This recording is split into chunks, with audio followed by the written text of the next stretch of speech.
Welcome to Forest Namesake. We're so glad that you're here. I'm Valentine and this is my mom Martina.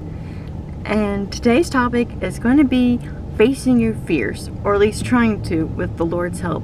That's the nice thing about being Christian is that we always have the Holy Spirit within us to help us with anything. And there's still some things that He works with us. There's some fears that are harder to let go, especially if you struggle with PTSD. That's a fear of or an anxiety. There's also those who have phobias. That a phobia is an extreme or rational fear. There's just fear in general. There's just plain anxiety. There's so many people, especially I would say since 2020, lots of people are suffering with depression and anxiety, and the two usually go together. So that's the topic we're going to be saying. And my mom and I, we have different fears, different phobias, things in our past that we've gone through. If she wants to share any of them, she can. Okay, yeah, I'll just share that we were looking to see what the name of this phobia is that I have, but there really is no name for this particular phobia. But I'll just share with you how it happened. I've shared with you in a past video before that I had a relative who abused me in satanic rituals, but on the side, he would just have some extra fun with me. That was fun in his eyes, but not fun in my eyes. And he was a maintenance man for a country club, so he had the keys, and I guess he was a manager, so he had the keys to get in there at all hours of the night. And so he would take me to this country club that had 5 different size swimming pools and different kinds of swimming pools, and they're all within a close proximity to each other. One was a pool for diving, another one was for swimming laps, another one was just for fun, kids playing, that kind of thing, you name it. It had all different kinds of swimming pools. And he would take me there at night and keep the lights down low, and he would just have me stare at them all, and he would say things like, the water's going to come up and it's going to come and get you. And I was just a kid. I was only about 5 years old. So of course I'm going to believe what he tells me. And he's not joking. He was telling me the water's going to come up and get you if you don't abide by the rules that I tell you to do. And sometimes he would have me get inside the pools at night. He would have me, I guess, have some shorts on, and I don't know what he put on me, but anyway, he would have me get into the swimming pool at night. And then he would say things like, now, if you move, the water's going to, make a bunch of bubbles, and you'll hear it, and you're going to feel it on your legs, and then it's going to swallow you up. Just things like that. So all my life, I have been afraid of swimming pools at night.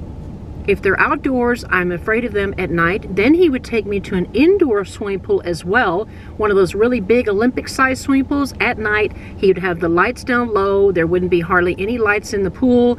And he would say, now I want you to get into the shallow end over here, and I want you to just stay there, and you're not allowed to move. And then he would leave me alone in this big room with an Olympic-sized swimming pool.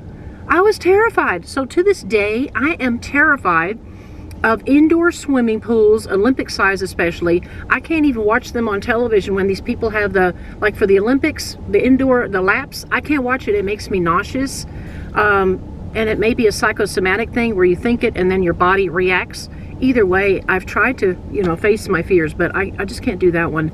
And the same with outdoor swimming pools. And we try to look for a phobia for that. I'm not afraid of water. I love to swim in the ocean. So it's not afraid of water. I don't know what the phobia is. I guess it's a fear of a large space maybe, but that can't be it either because oceans don't scare me. And those are larger than swimming pools. I think it's the fact that he was trying to scare you with it. Right. He made it a negative thing. Yeah, exactly. So now let's hear your phobia. There's different things, and it reminds me of that Charlie Brown episode, the Christmas one, where Lucy's listing off all the phobias that Charlie Brown might have. Maybe you remember it from your childhood. But that scene always cracks me up. It's hilarious. And kind of sad, too, that there's that many phobias. She even mentioned where someone can have the fear of everything. Can you imagine? I always burst out laughing at that part. That's depressing. Well, for those of you who know, I do have the fear of crickets. I don't know why. I found out there's actually a word for that. I can't pronounce it to you, but it starts with an O. I'm not sure where that fear picked up. I can't remember anyone torturing me with crickets. I don't know what that's about. I have a fear of darkness. I've always had a fear of darkness. growing up, I would always have a nightlight somewhere in the room.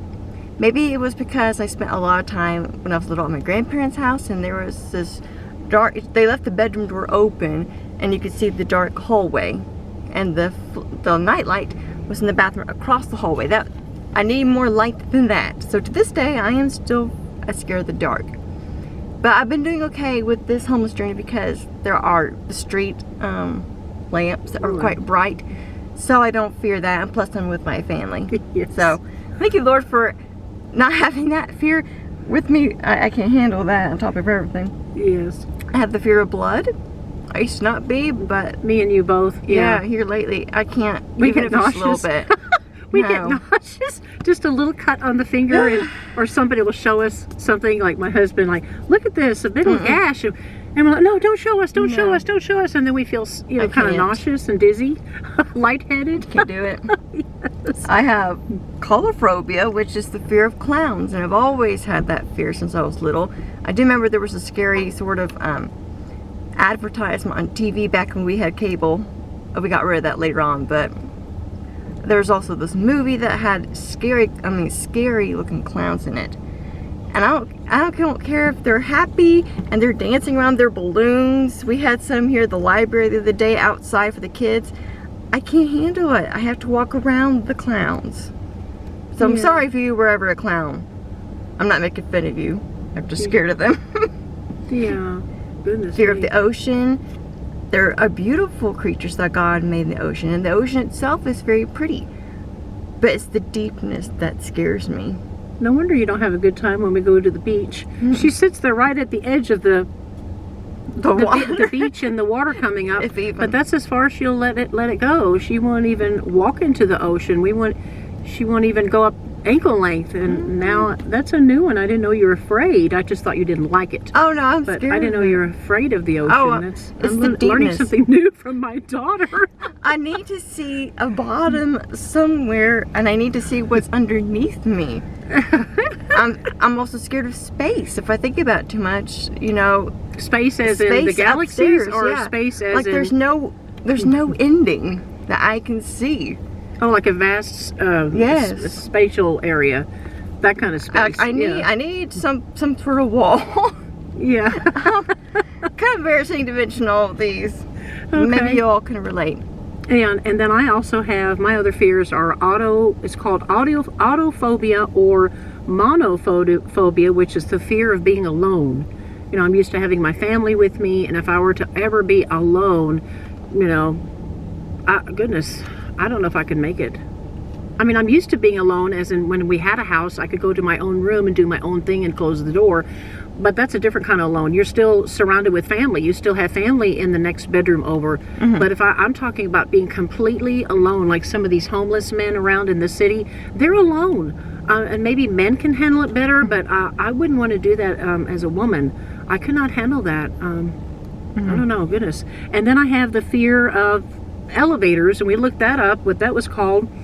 But I guess it's just claustrophobia, because you just feel confined, and if something were to go wrong, and then coupled with the fear of heights, you know, elevators that go up high, especially if they're going up into like skyscrapers. I've been on those, and they're terrifying. Just the thought of going up. I mean, I've been to the Empire State Building in New York, and that is eerie. I can't have. So those are two fears coming together: the fear of heights and the fear of claustrophobia, all in one. So I just feel very sick, like I'm going to throw up. That's how bad it is. I only go in the elevator at the library because it's one story. They do have stairs, but I don't have good knees. It's quite painful to climb stairs for me. Yes. And you don't have good balance, so we're kind of forced to take, we the, elevator, face our fear. Right, and then if it makes strange cracking noises, then Valentine gets extra scared. Now that doesn't bother me, the cracking I noises. tell everyone, don't move in the elevator. Don't move. I don't know why the cracking noises don't scare me, but they scare her. Because it's not, now if that cracking noises was going on a skyscraper, then yes, I would be terrified, because then I'd be wondering what is going on. Or if it suddenly stops and the door doesn't open, I don't like that. I've been in that situation before too. Yeah, so there's all kinds of different phobias out there, and like she said, it could be caused from abuse or some sort of what's that negative word? experience, PT, what's that? PTSD. Yeah, And I had one when I was before I went to discipleship school, I was taking care of some children, but this is a younger age range that I was used to. These were infants to toddlers where they're still learning how to walk. They're kind of still wobbly. That's my first time working with that age group. And I was giving one of the little boys a bottle, and he was so fidgety and rough, and I guess didn't want the bottle at that time. I was sitting on the rocking chair, and he just went out of my lap. I thought I had a good grip on him, and I didn't. That was very, very traumatizing. I was shook up and scared to death that the poor baby had gotten a concussion, because I don't know why they don't put padding on those floors. If you've ever been to an old nursery and the ground is hard and there's this very thin carpet, you can still feel the concrete underneath you.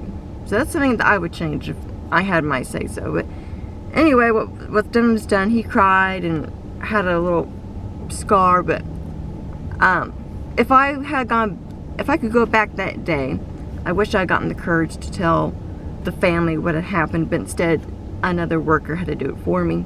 I couldn't face anybody. And she made it seem like, oh, he's okay, he'll be fine, but she didn't understand. I was in shock. And I didn't want to touch or hold a baby after that experience. Yeah, so every time she went to go look for work and they'd say, well, we need help in the baby department, Valentine would say, no, I don't want to work with babies. I can't do babies. Even today. Yeah. Just in case. Right. That's a big responsibility for anybody, to look after someone's child. And sometimes I'm scared, what if I have my own and that same experience happens? How awful. Yeah. I mean, I would hope and pray that doesn't happen. Accidents can happen. Yeah. But Right. Yeah. Yeah.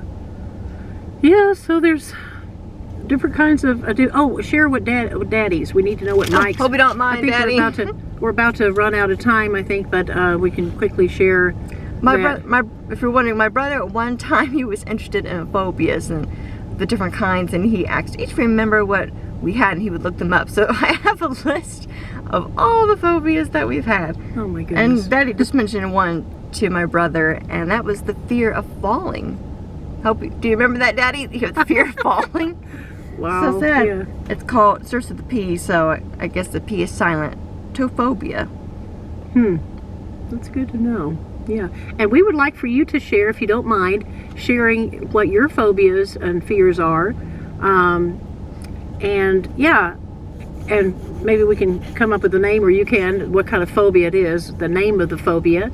And if you want to share how you got to have that fear, and if it's too personal and you want to just send us an email, that's fine too.